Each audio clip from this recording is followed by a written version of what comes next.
When I awake, I decide which road I take, which way I ride. Always wondering about how we ever came to be. There's so much to ponder when wondering about the expanse of eternity. Curious about the little things, why 9 to 5 seemed such a stupid dream. Wondering about words that I say made me think about things in a different way. The poems that I speak empower my will, emulating what I say. Focus with desire I seek, intention to create for what I pray. Thankful for the sun, for kisses from above, for touching me always kindly in gentle warmth and love. Every day reminding me of that which I am from, vacationing here with you, my friends, together beneath the angel sun. And although we have long perceived ourselves to be far from home, we've never been alone or separate or lost. We never left the lap of God tossed about. We are home even now. Welcome, friends. I'm your host, Garcia. This is FallenAngels.tv, and usually we do broadcast at 5 p.m., but the time slots were all filled, and so I had to go live just about 30 minutes earlier, and so I know that this is a little bit unusual time for you and those of you that are dedicated listeners. You're probably not thinking that I'm going to be on this early, so you'll have to catch the first part of this show in archive, but those that have and were able to make it, I, as always, appreciate your fellowship and for taking the time to listen to me and to give me opportunity to present information to you which I think is interesting to say the least. And a lot of the text that I try to cover in the scope of my work is to provide you a chance to hear about and also to listen to information that you otherwise might not ever have a chance to peruse. And so that's why it is that over the goodness, 6 years now that I've been on the air. Yeah, since 2008.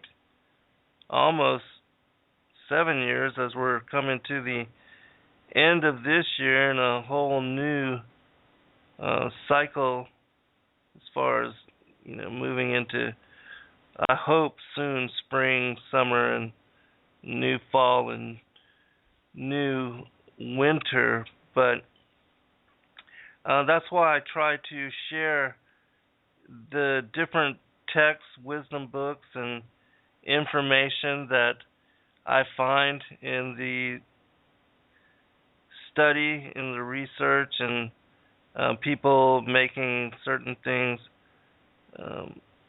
even that I have never heard about, making them, bringing them to my attention and making me aware of those so that, we can learn from each other. And it's my opinion that in studying all things, we can come to greater discernment about the underlying truth of all things, and that we can come to knowledge on those things which the Most High would have us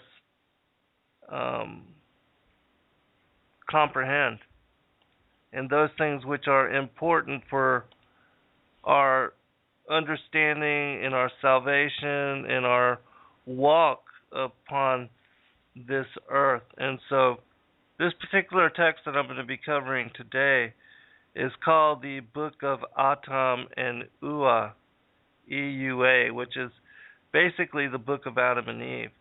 But what makes this particular text interesting and and I think that this show beneficial to you is that it comes from and is linked to the Thracian culture, which, for those that have never heard about the Thracians, they preceded the Sumerians by 1,000 to 1,500 years, and that a lot of people, especially with the way that science teaches it, everybody believes that the Sumerians are the oldest post-flood culture.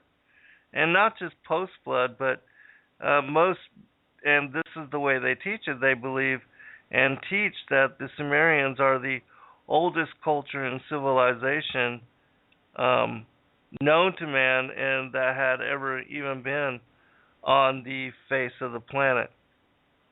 And they don't take into account the pre-flood cultures and civilizations or the patriarchs that lived prior to the flood of Noah's day.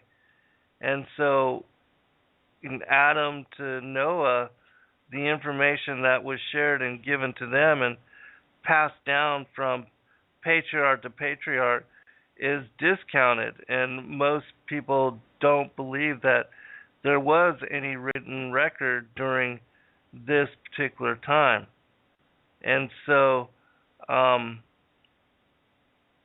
and with the way that things appear on the surface, if you cite that the Sumerians are indeed the oldest culture upon the planet and that had ever even been in existence, then of course you're going to think that they are the root culture, the mother culture, for which all other have links and are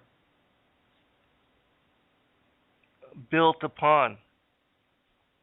And so, and because the Sumerians are, they even speak about their particular gods as being the Anunnaki, and that the Anunnaki, which we know, for those that have studied all things and have been brought to discernment on things, we know them to be the rebel angels and also part of the fallen angels that were cast out and that were banished here to the earth and that were already upon the surface of the planet before the modern creation of Adam and Eve by the Most High, who had created them as well.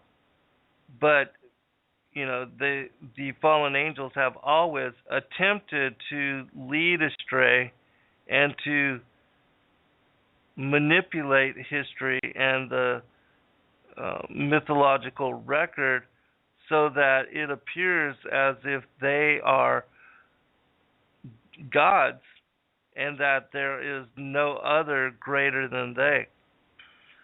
And that's part of the strong delusion. That's part of the mindset that is especially being established and put forth in this day and age. The strong delusion that the word warns us about, and saying that even the most elect could be deceived if it were possible. And reading these words, 2,000 years ago, we would not necessarily understand what and how all that would come into play and would play out for our being the fig tree generation. But it's easy to see now, as long as you do have knowledge of this and have studied all the different things as far as the gospel and also the other mythological records, the Sumerian teachings, that this is the way that it is playing out. And it's the same thing that Lucifer, Satan, in wanting to be like the Most High and wanting to establish himself in worship and being jealous of the Son, that was the very reason that he was cast out in the first place. And that this was also one of the things that he told Adam and Eve in order to cause their loss of immortality and their banishment from paradise, that they could be as gods themselves and that they need not look to or worship or bow down to a creator God and the creator of us all. And so these are the kind of things that are being played out and that are coming to light, and that that we are seeing unfolding even today, especially now with the ancient aliens, this huge show which has so much media attention, and that is changing the belief systems and the faith of a lot of people worldwide who are either doubting their traditional religious upbringing or the veracity and the relevancy of the gospel and the Old and New Testament, including the extra biblical accounts, and are apt and willing and wanting to believe that, the fallen angels, the ancient aliens, they're the creators. They're the ones that created us in their image. And so all this is coming to light. And the reason I mention this is because this book, the book of Atam and Ua, is basically Christian in its orientation. And that it comes, and the fact that it comes from the Thracian civilization, which preceded the Sumerians, in my mind is further evidence and further verification that Christianity was not something that was made up or that was a mock belief based upon the Sumerian teachings, and that there was indeed a faith and a knowledge base that precedes the flood of Noah's day and those cultures and civilizations which came up afterwards.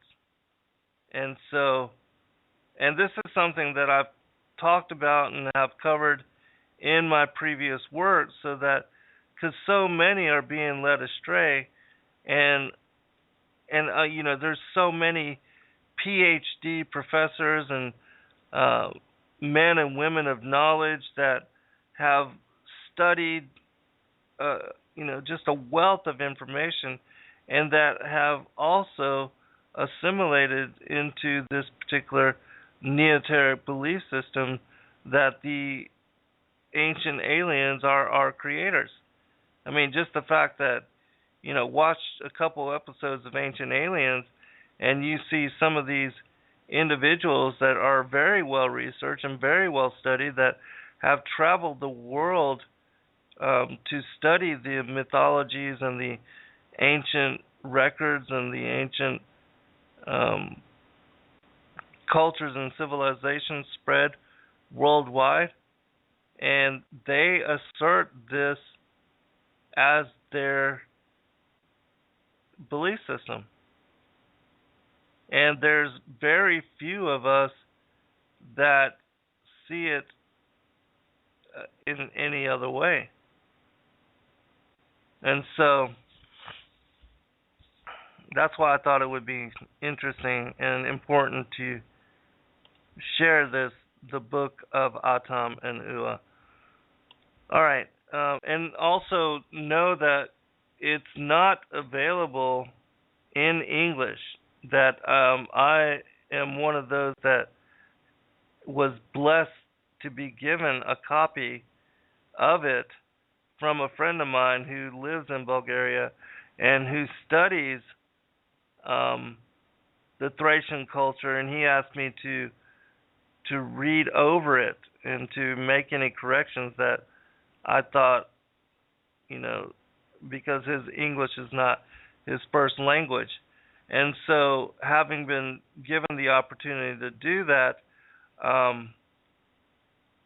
it was very interesting reading. This is also the first text that brought me to discernment on the Nakash and how the Nakash, as an enchanter, as a magician, as the serpent of Genesis chapter 3, how this individual, this being, represented the dragons of mythology, the feathered serpent of the various cultures that worship these particular beings worldwide, and how the Bible and the gospel aligns with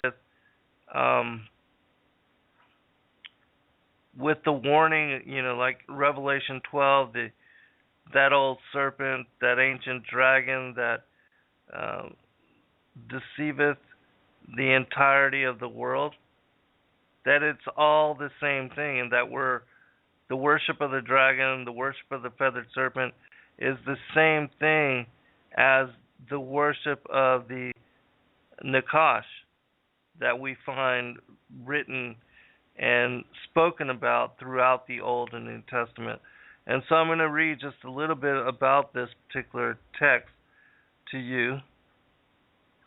It was translated and made available to the public by a Dr. Stephen Guide, who wrote 2, maybe even more, books on how to decode the Thracian script.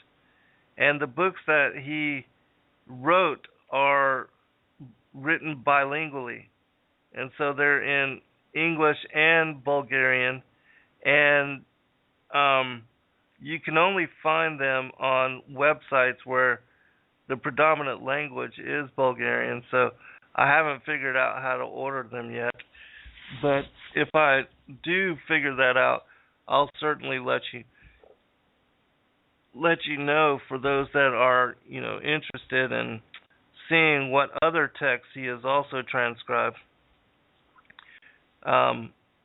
Dr. Stephen Guide, born in 1960 in the heart of ancient Thrace, which is modern Bulgaria.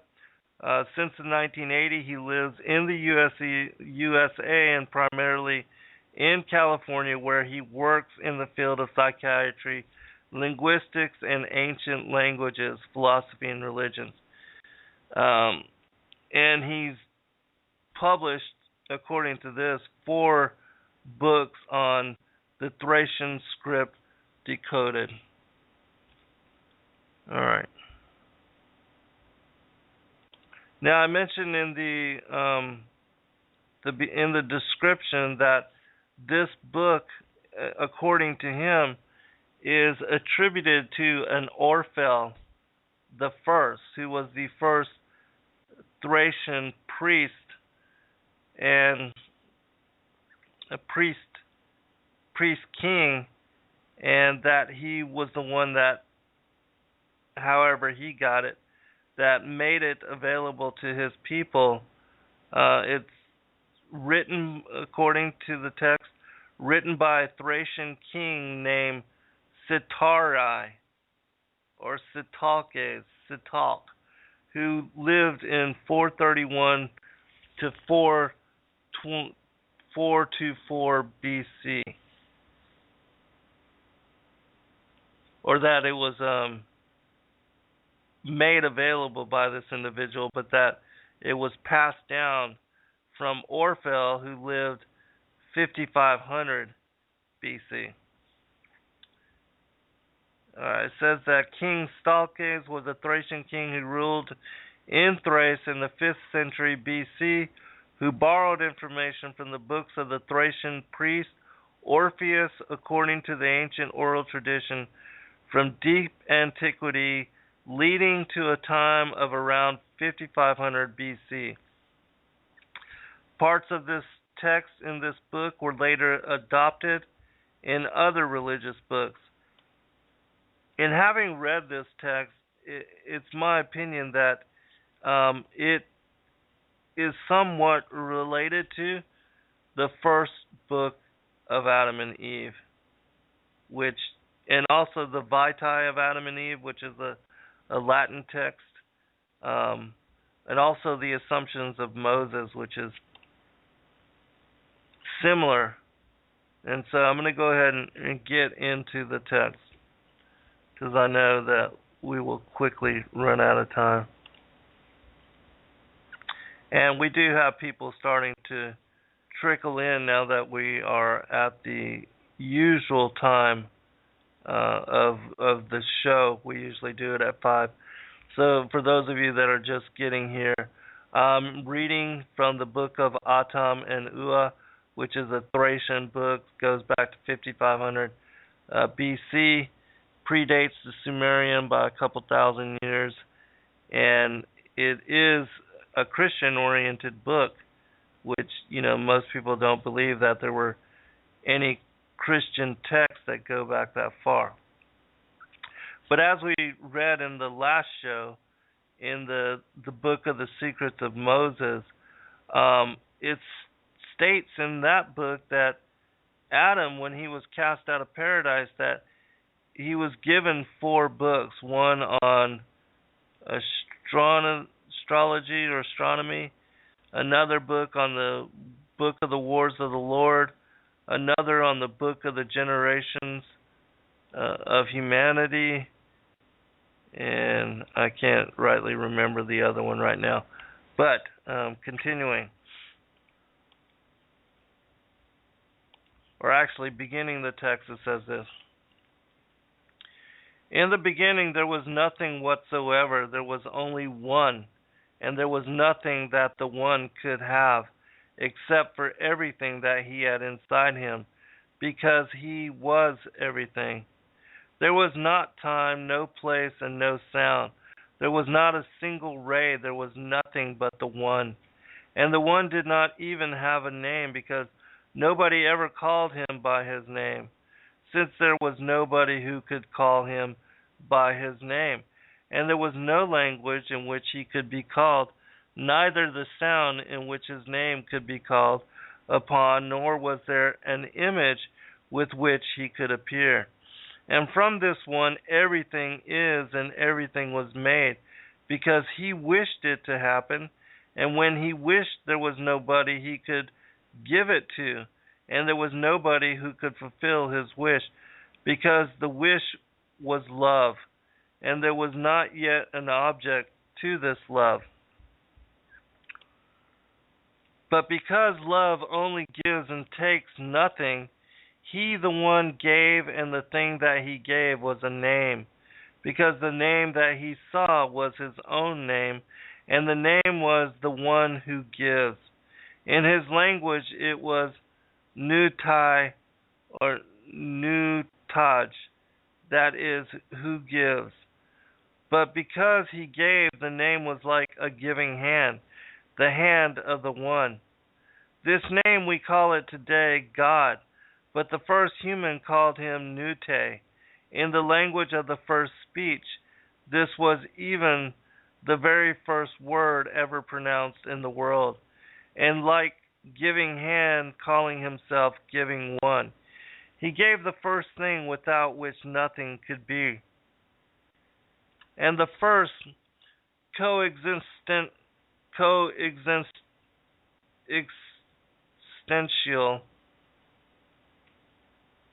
existential, the first coexistential and co-substantial thing which came from himself, he called it light. In a language he called it re, which means the word of God. And remember how in the other texts and the other in my books I talk about how that when God called the light into existence, that this was the revealing of Christ, the Word of God. It's also similar in what is being spoken about in this text. He called it light. In a language he called it re, which means the Word of God, because there is no light without the Word of God. And when the Word of God appeared, it outflew from God himself, who is Uah, namely the One, and was called Rhea, that is the Word of the One. This was the Spirit who gives birth to everything. And this Spirit,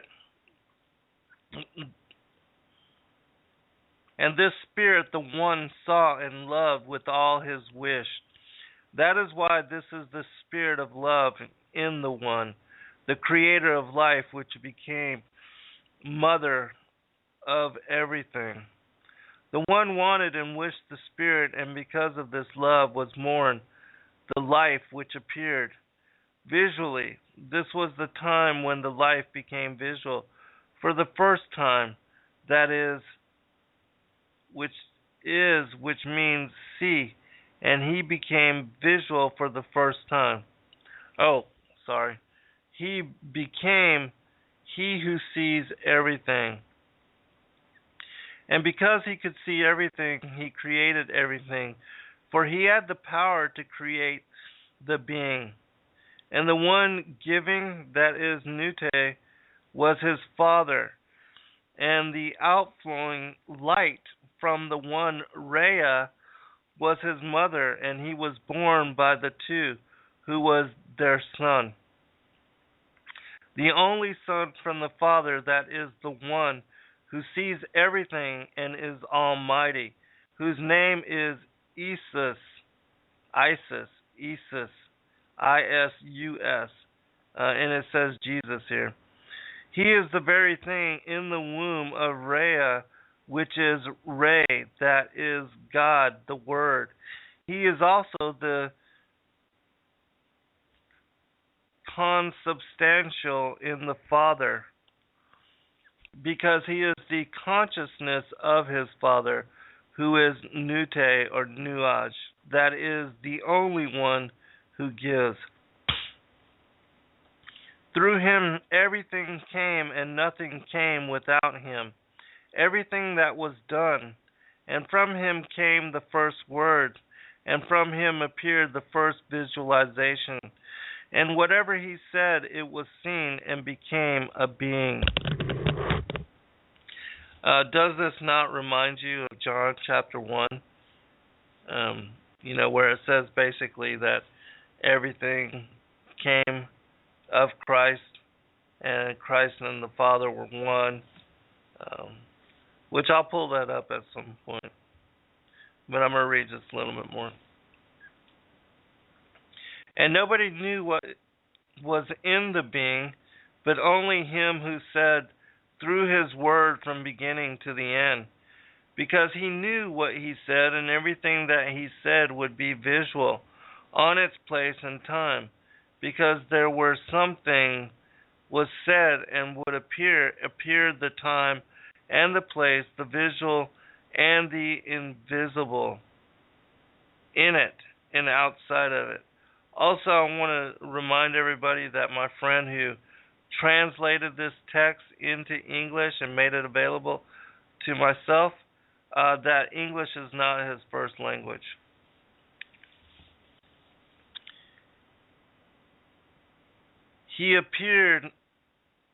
The appeared was first the heavenly place, which is the place where God Nute dwells himself, together with Rhea and Isus. And this is the place for the wished love of the One, who is the Three. This place is most inaccessible except for those who the One in the Three has made it possible. They see his face for eternity. And under this place there are another heavenly places, according to the system and the grades, chosen one by Nute himself, Rhea and Isus. There he also created the earth, which is a paradisiacal garden in which flow milk and honey and wine, and its trees gave birth to the bread of life. So whoever eats from them will not die, but will live eventually as God himself lives eternally. And from there drop down the river of life to all living worlds, in which river flows the living water, giving life to all in the fourth direction till the end of the universe. For the humans it was not allowed to know about all these worlds, but if there would be anybody worth the slaughtered lamb from the day of the creation of the world, whose name is Isis, will be allowed to learn about the worlds one after another, till they will know them all as he, the God himself, became known, and will live together with Isis for eternity in the bosom of the Father, and in the womb of the Holy Mother Spirit, Rhea. Alright, I want to stop here for just a second. Of course, if you have any questions, just put them in the chat room, and I will get to them and try to answer them the best that I can. But I want to quickly read that first verse of John. In the beginning was the Word, and the Word was with God, and the Word was God. The same was in the beginning with God. All things were made by him, and without him was not anything made that was made.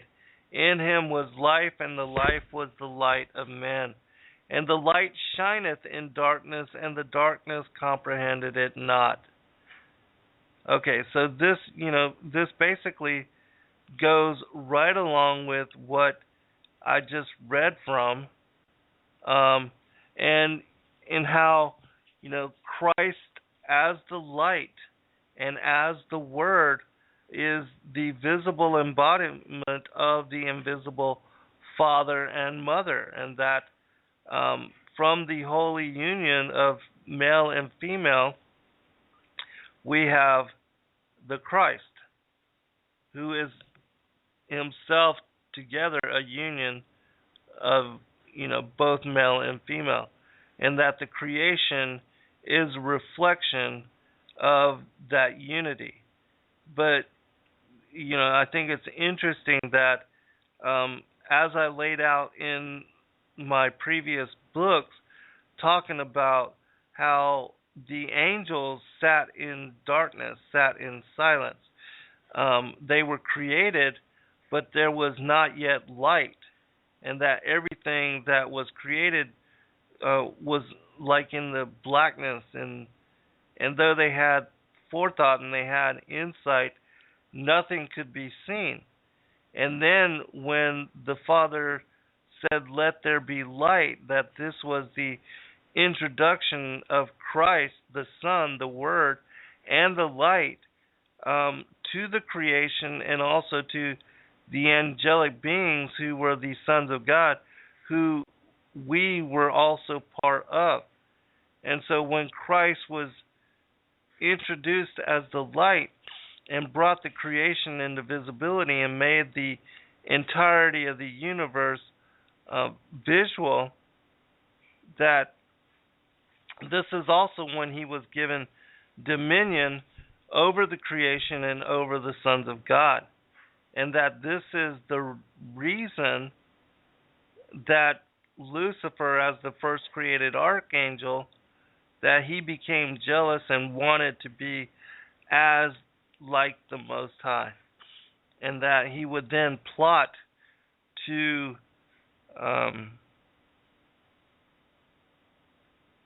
steal the authority and the worship of the Son. And for that, he started the war in heaven. He tempted the angels and was cast out and banished with the other rebel angels that joined him. And then, being exiled from the upper heavens, he found himself granted authority over the lower worlds, the visible worlds, and specifically over this solar system, this particular planet, the Earth. And so, anyways, all right, continuing.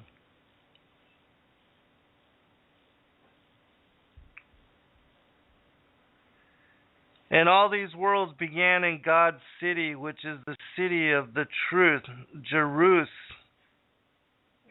City of the truth, Jerusalem, and the city of peace, namely Salem. So truth is Jerusalem, and peace is Salem. And so the New Jerusalem is basically the city of truth and peace. Blessed are those who are worthy, God's Lamb, who will be allowed to pass through his gates, because nothing unclear can pass through, nor a mortal who commits sin.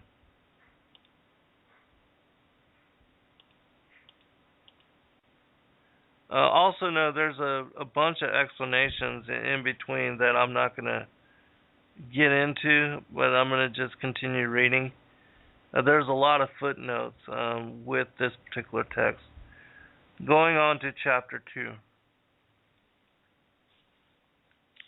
And on the third day God planted the garden in Eden to the east of the earth, which also borders with the world to the east, from which at sunrise there is only water surrounding the whole world and reaches the frontiers of heaven. And to the north of Eden there was a river as broad as a sea, with clear water and clean for drinking like nothing else.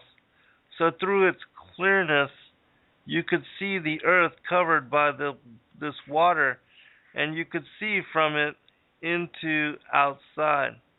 And when a man would wash himself in it, he would become clean and white as the water, even if he is black.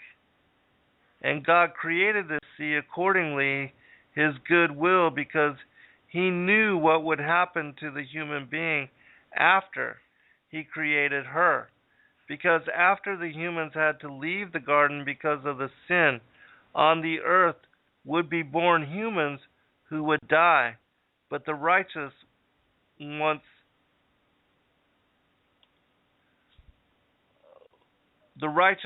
God would resurrect in the last day. When humans return to their bodies, they will bathe in the water of this sea, and all will repent their sins. This is interesting to me because according to the vision of Paul and to the gospel of Nicodemus, that when Christ died on the cross and took the patriarch from Adam to the thief on the cross back to paradise, again, paradise is where we were created, where Adam and Eve were placed, and paradise is where we fell from. It is not where we are now.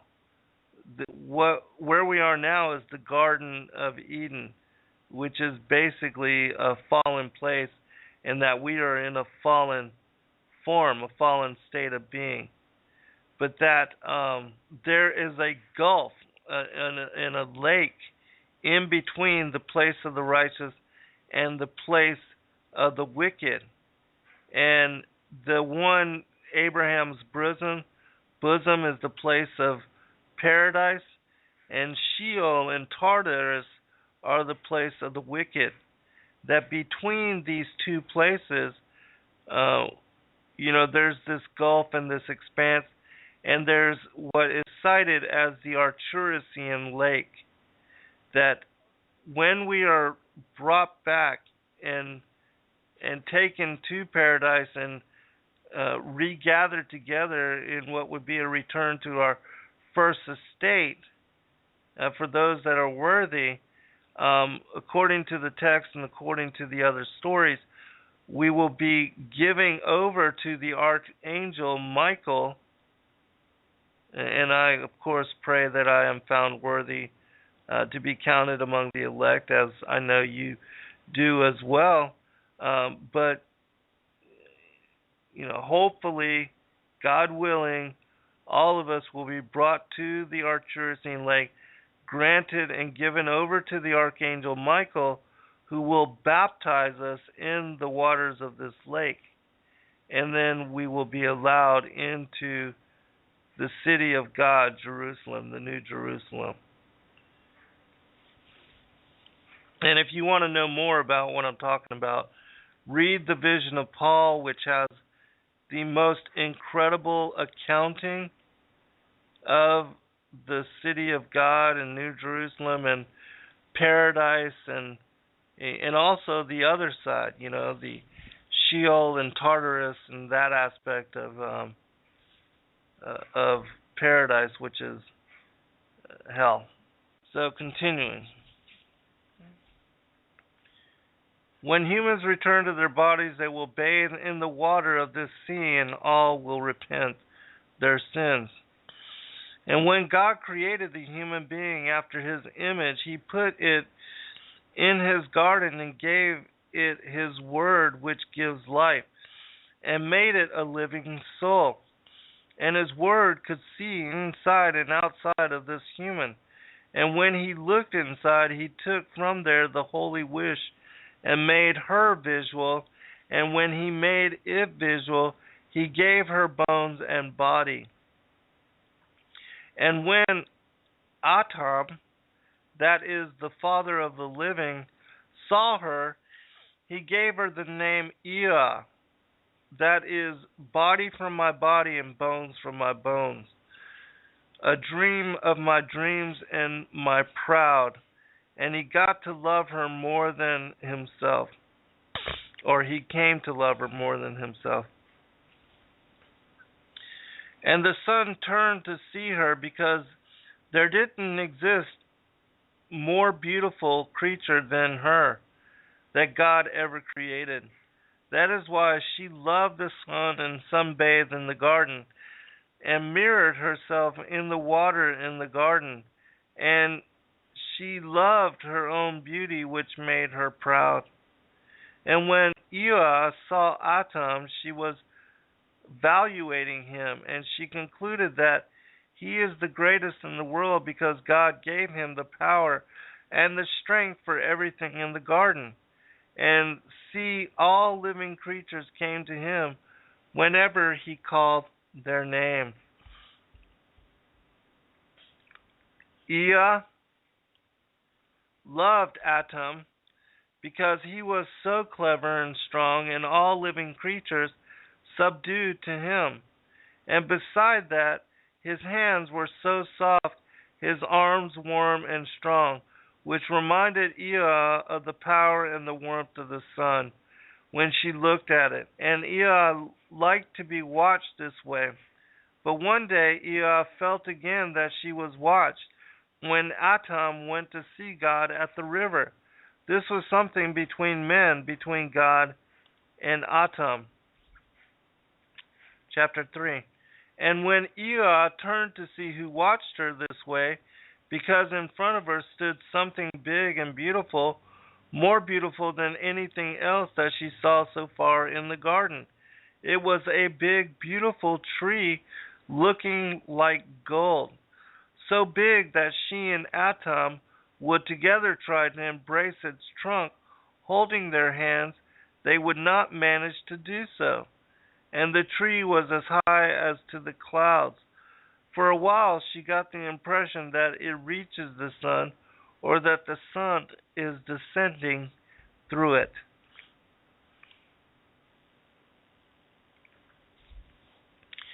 The tree looked at her in a way that she became speechless. She went to the tree to stroke its polished surface. It was soft, loving, and pleasant to touch it with the skin. She was wondering from where the tree was watching her, because she felt it. She looked up at the branches and saw a big bird, beautiful and shining, with strong and beautiful teeth and fiery eyes. The bird spoke to her. The tree is even more soft and sensitive than you think, and if you try its fruit, you will be like God. Yes, you will be goddess, and many will love you and will obey you and will subdue to you like they subdue to Adam or to God. I'm thinking subdue should be submit. Come and look, its fruit is inside the tree in the hollow space of its trunk. Come and see how sweet its fruit is. Ua was alarmed by this talking creature, but remembered what Adam told her, that this tree belongs only to God, and that God ordered not to come near it, because this tree brings pain and can cause even death. But Ua did not know what death is, and this slight pain that she felt when she touched the tree with her skin was pleasurable and made her passionate. That is why she asked, I have not seen you before. Who are you? And how do you know that the tree makes God for what he is? And the creature whispered to her with a soft voice, I am the flying snake and guardian of this tree. That is why I know this tree well. And you are Ea, Atam's woman, who does not have much time for you because he does important things with God. Come so we can play and amuse ourselves inside the tree. It is very comfortable. Touch it again. Come and try its soft fruit, which is in the hollow space. All right, notice that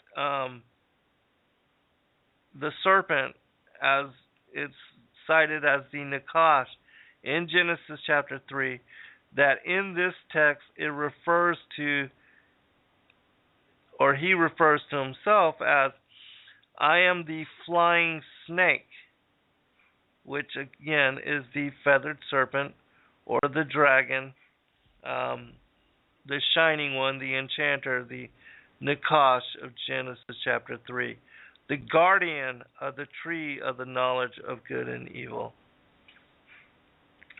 Alright, continuing. Then Ua backed a bit and said, maybe this is the truth, that I will die if God sees me, and then he will punish me. That is why he put you as a guardian of this tree, right? Then you will be the first to betray me and reveal me. Don't you worry, Ea. God cannot destroy the most beautiful creature which he created. Neither would I betray you. Do you really think that even I would not like to play with you and amuse me? Replayed the winged snake. But you are up on the branches of the tree, so how could you go inside the tree? She replied. Oh, do not think that you know everything. When you go inside the tree and try its fruit, you will see that the world has an eternal and external side. Like God himself, you will be able to see what is good, what is evil. There inside the tree, I look like you. You can play with me like you play with Atam, maybe even better. Alright, let me check the chat room real quick. Jose is asking me, do I have any link for someone to read this document? And unfortunately, Jose, I don't have a link. As I said prior, it's not available to the public. I am just blessed to have a copy because one of my listeners sent me this English translated document, and he wanted me to read over it to fix some of the language and to make it read smoother. And so, as you can see by my reading, that some of the words are, and the context is not correct. And I have not yet even had the chance to do that, but I plan on doing that soon. And that afterwards, I can ask him if it's okay that I release this to certain people that are interested in the text. I'm also going to ask him if it would be all right if I could release it in its fullness in one of my books. Like maybe with this next book that I'm working on with the War on Heaven. but I'll certainly let you know. But as of right now, it's not available. It's not even found in the English language. All right, I'm going to continue reading. And it's quite a lengthy book, so I'll definitely probably have to do 2 or 3 more shows on it to provide, you with some insight into its information. All right, continuing. And Ea went inside the tree only to look. There is nothing wrong with watching, she thought. And when she looked, she saw so beautiful and desirable things, and so she forgot the time when Atam would return from the river. He was searching for her, but couldn't find her. So only when he called her by name, she came out a bit from the tree, and she told him to go there. Atam, Atam, come and see what I have discovered in this tree. You will not believe how nice it is here, warm and soft and beautiful, and here is such tasty fruit, so when you eat from it, you will desire to eat more and more forever. Come, don't make me wait any longer. To eat together is even better. Atam was glad when he heard Ea's voice again, because he longed for her during the whole day. He longed to embrace her again and to see her beautiful face and to kiss it. At once he hurried up to meet her, but in an instant before entering the trunk of the tree, he went confused because he remembered that God spoke to him also about this tree when he showed him all the trees in the garden. He remembered vaguely that he should not eat fruit from this tree till he will be adult, when God himself would teach him how to use it. Otherwise, according to God, Adam would suffer a lot and eventually die. But Adam has grown a lot already. He was taught by God, and he thought that maybe this is the time to learn about the tree. He thought that since God let Ea to go there and to eat from its fruit, and nothing happened to her, and he who is older than Ea and could manage everything in the garden, so he also could eat from this tree. That is why Atam entered the tree without thinking, to meet there his beloved Ea. He embraced her and kissed her, and she showed him the incredible fruit from the tree. Oh, this I call a surprise. He had no idea at all that this was such rejoice and pleasurable moment while eating from this fruit. It was more overwhelming than anything experienced before. Now, after they shared the secret, both thought that they loved each other even more. It is time to go out from the tree, said Atam. Ea replied, I want more. Why are you in a hurry? God may look for us. I don't want him to find us here, especially when we are naked. Ea asked, by the way, where are our clothes? Adam answered, maybe we have left them outside the tree. Come, let's go get them. And both tried to come out from the hollow place of the tree. They looked around but could not find the way out. They were scared, and this was not a joke. They could not understand why this was happening. Knowing that they entered the tree and that there was an entrance, where was it now? It began to be darker outside, and this was a very first experience for them. Outside never darkened before, and soon it was so dark inside that nothing could be seen. Ea started to cry, and Adam felt a lump in his throat. He called some of the animals who before obeyed and helped him. A dog came from somewhere and started to sniff. trying to find the way out, but soon they lost the sight of him. They thought that even the dog had lost itself. There was nobody to help them but God, the Word, but they did not dare to call him for help because what would they tell him? We came here to hide from you because we were naked and closed ourselves inside the tree, and now we don't know how to come out? Chapter 5. Shortly afterwards, Atam and Eva heard God's voice coming from outside. Atam, Atam, where are you?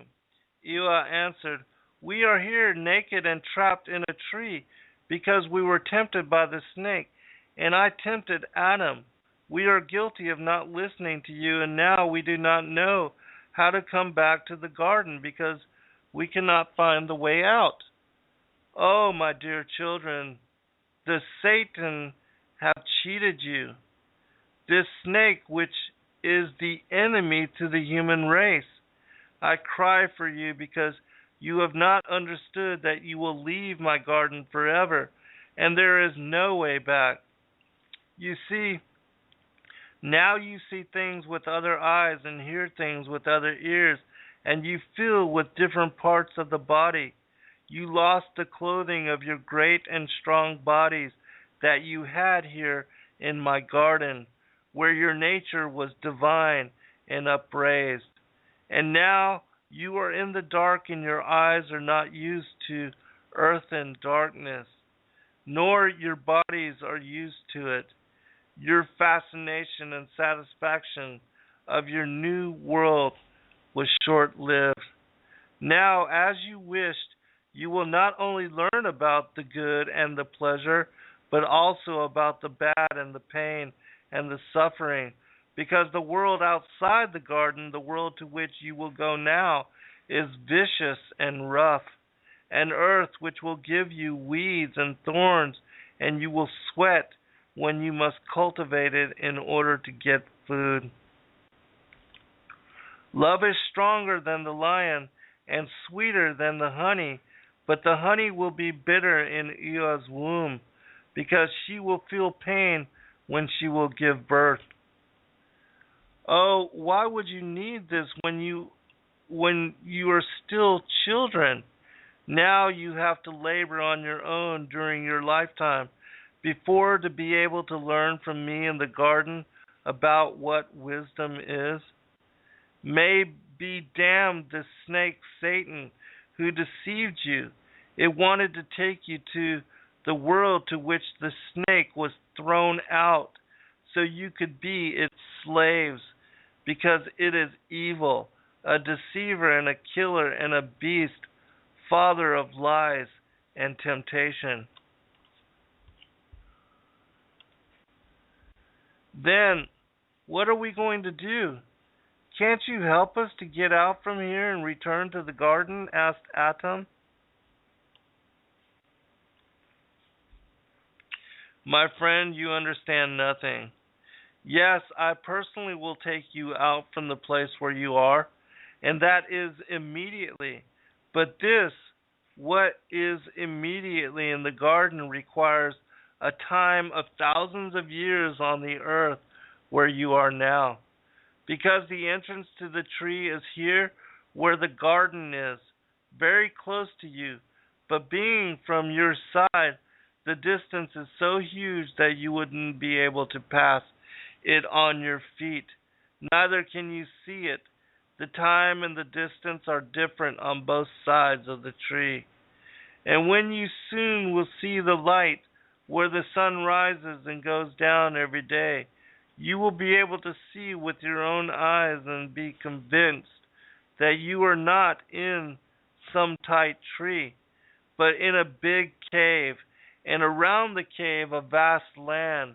If you decide to go to the west, to the north, or to the south, you will need your whole life to do so, and you would be lost on the earth. Soon it will be dawning where you are now, and we will talk again. Now try to sleep, because the night for you is a time of relaxation. I will not forget you, nor will I leave you. I will come back to talk to you again, and I will tell you about your future days. Chapter 6. In the morning, Atam and Eve have heard the voice of the Almighty Father, who was very much disappointed by Atam and Eve's offense. With ingratitude, they tried to steal from the tree which did not belong to them. They grew proud and followed the steps of the father of lies and arrogance, who sought rivalry with God. They are unworthy before my law, which all creatures have to respect, the law that upholds the balance and the truth in the universe. The offense has to be punished. The punishment has started automatically by the written law, and now they are thrown out from the garden of my paradise. And outside the garden, inevitable death will come upon them, of which they have been warned. The justice is executed. And now, regarding the compassion of the law, is there anything or anybody who could pay for the punishment instead of Atam and Eve? Yes, there is only one who can do this, and he already stepped in. He will pay with his own life so Atam and Eve can come back to the garden. I am the sufferer. My son, God the Word, is the victim. He voluntarily gave himself to the suffering. It is accomplished. In the world of the garden, the deed, the sentence, and the fulfillment are over and done with. In Atam and Eve's world will pass 5,500 years, till everything will be completed to the end. I am God of justice, but I am also God of compassion. I am the judge and the punisher, but I am also the protector and the redemption, and I will carry out the justice to the end. I want to make a comment here. Here is a prophecy of Christ being born or coming into the flesh 5,500 years after Adam and Eve were cast out of paradise. This prophecy is also told in the forgotten books of Eden, the forbidden books of the Bible. In the first book of Adam and Eve, it speaks about this prophecy. And also in the Gospel of Nicodemus, it talks about how Christ was the fulfillment of this prophecy, and how, having fulfilled it, it gives an exact count, an exact detail as to the years that had passed, from Adam to Abraham, a breakdown of the exact years. So if you're interested more about this prophecy, you can read it in, I think I have it listed in my 6th book, Sons of God, as well as my 7th book, Skyfall, where I break it down in detail. But you can read it yourself from the Gospel of Nicodemus, and also the first book of Adam and Eve. Alright, continuing, because we're going to run out of time. Chapter 7,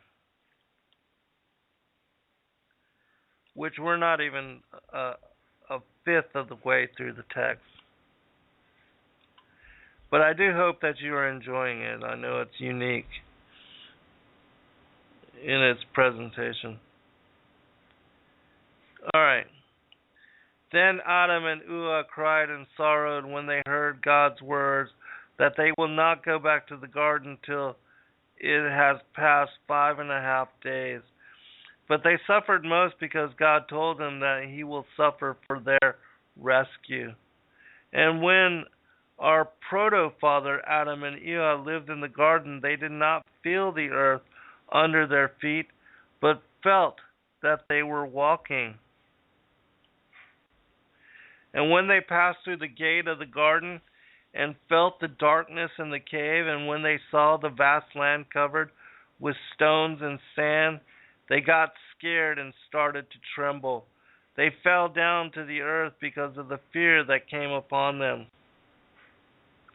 And they looked like they were dead, because before they lived in the garden, beautifully planted with all kinds of trees, and now they found themselves in a foreign land, which they never saw before, and which they did not know.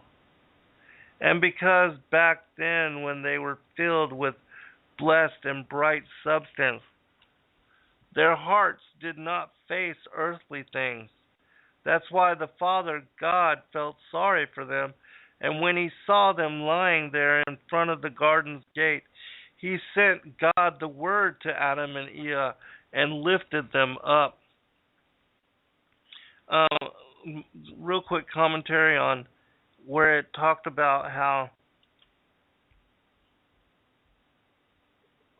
when they lived in the garden, they did not feel the earth under their feet, but felt that they were walking. In the first book of Adam and Eve, it also speaks about how before they never walked, but they kind of hovered, and they didn't have to, when they were in paradise, they didn't know the experience of walking or taking steps, but that they kind of just floated. These are some of the changes that you will see happening to them as they have lost their bright nature, and how they, having lost their bright nature and their immortality, their bodies are transformed into flesh, and they would be experiencing and having to work through the vehicle of a flesh body. And all of these changes are listed in my fourth book, Lucifer, Father of Cain, where I talk about the transformation of their, what was their angelic being into that of the flesh, and all the specific changes that took place, which are cited in the first book of Adam and Eve, that talk about that transformation.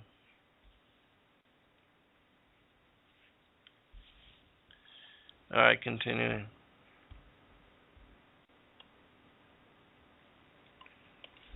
And when God drove Adam out from the garden, he did not place him in the northern border of his garden, because he knew from which side it was possible to enter into the tree.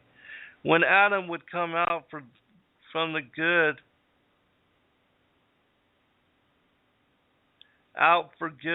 garden, God did not want this disastrous gate to be closed to the river. So he and Eve did not go there to wash themselves with the water and drown. God knew that they would like to wash themselves in order to be cleaned from the sins, and this way to forget what they have done. God did not want Adam to live even near the northern side of the garden, because if the wind would blow from the north, it could bring with it the delightful aroma of the trees which were in the garden.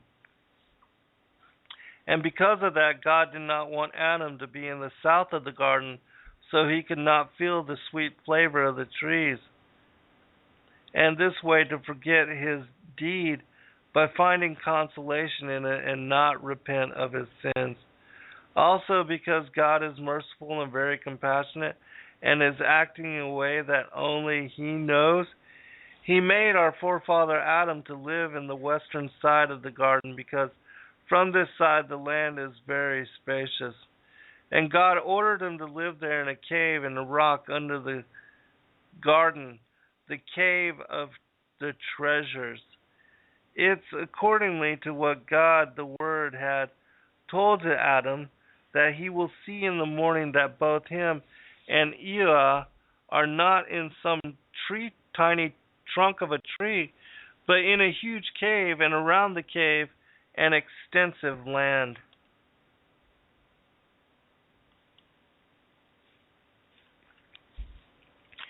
God said to Adam, this is chapter 8. God said to Adam, I set up days and years so you and your descendants will inhabit it and walk on the earth, till the days and the years will be fulfilled, till the time when I will send God, the Word that created you and whom you offended, the Word who took you out of the garden and who raised you on your feet when you fell down. Yes, the Word will save you again when these 5.5 days are fulfilled. But when Adam heard this from God about the 5.5 days, he could not understand its meaning, because Adam wanted so badly to believe in these 5.5 days so he might be saved soon. And Adam cried and begged God to explain to him its meaning. And then God was merciful towards Adam, whom he created to his own image, and told him that the 5.5 days is same as 5,500 years. And after these years will come one who will save him and his descendants. But because God made a legacy with our forefather Adam already before he was really banned from the garden, which he was near the tree, and where Elah gave him the fruit to eat from it, and when our forefather Adam had come out from the garden, he saw a tree outside the cave, not losing his spirit, but this tree had a different shape and looked like it was fading away. And when Adam went to the tree, he got scared and started to tremble. Adam fell down to the earth, but God in his mercy made him stand up again and made with Adam this legacy. But when Adam passed this tree, he saw a gate which looked as if it was the gate to the garden, but somehow as it was in a dream. He also saw a cherub with sparkling flaming sword in his hand. But the stern-faced cherub got angry, so Adam and Eve got scared and thought that they wanted to kill them. That is why they fell down to the earth and trembled of fear.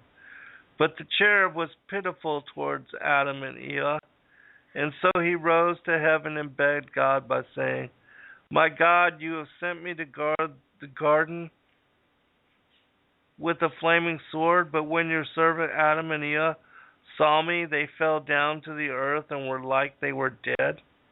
Oh my God, what shall we do with your servants? Then God was pitiful and sent an angel to guard the garden. And the word God came to Adam and Eve and made them stand up again. And God said to Adam, I told you that at the end of the 5.5 days I will send my word who will save you. So stabilize your heart and live in the cave of the treasures, of which I spoke to you previously. When Adam heard about his word, he got glad of what he has heard from God, because God told him that he will be saved.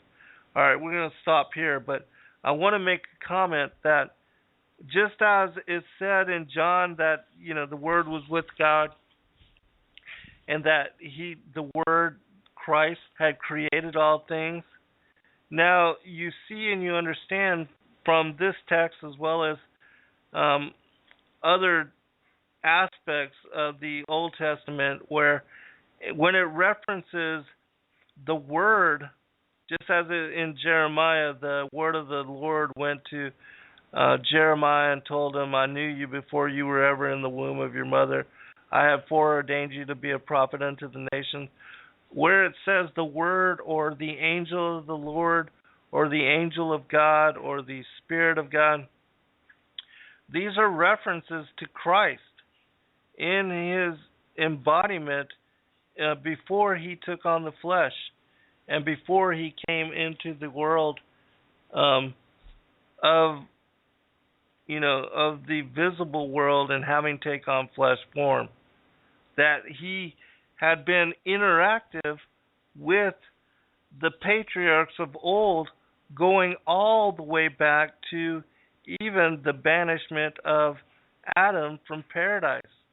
And so Christ has been with us throughout the history, throughout the wanderings, throughout the struggles of humanity, throughout the war and the enmity between the seed of the woman and the seed of the serpent. And so, and having seen our struggle and having, as it said in the early part of the text, he would offer himself as sacrifice for our sins to grant us opportunity to come back into paradise and to have a return to our first state. And so that's how to understand the Gospels. It's not that Christ was only flesh form and that he was only, some special human.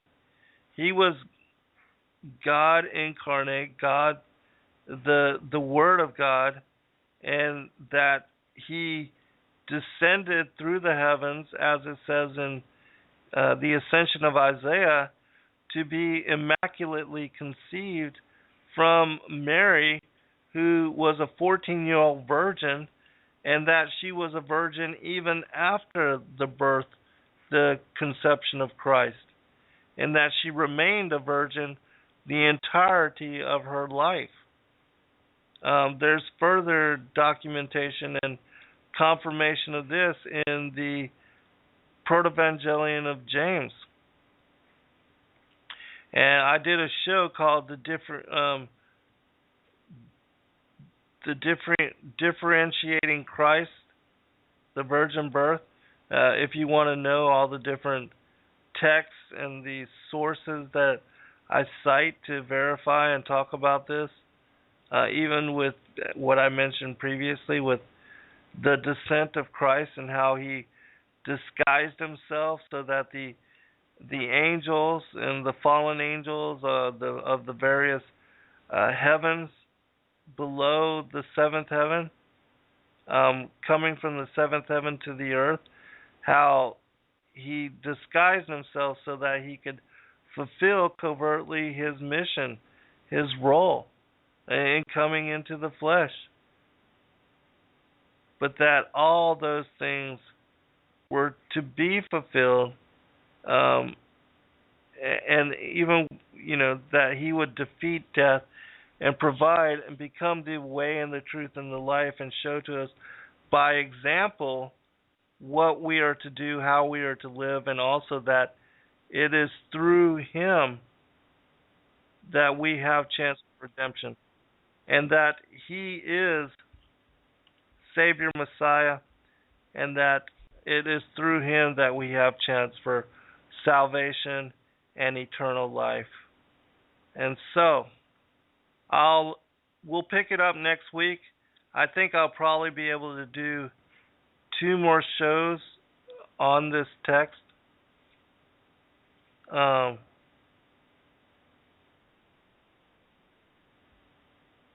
And so we'll finish up next week. God bless all.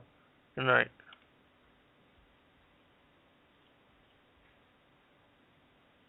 Also, I've got a show called the Didache scheduled, and we'll do that one again soon.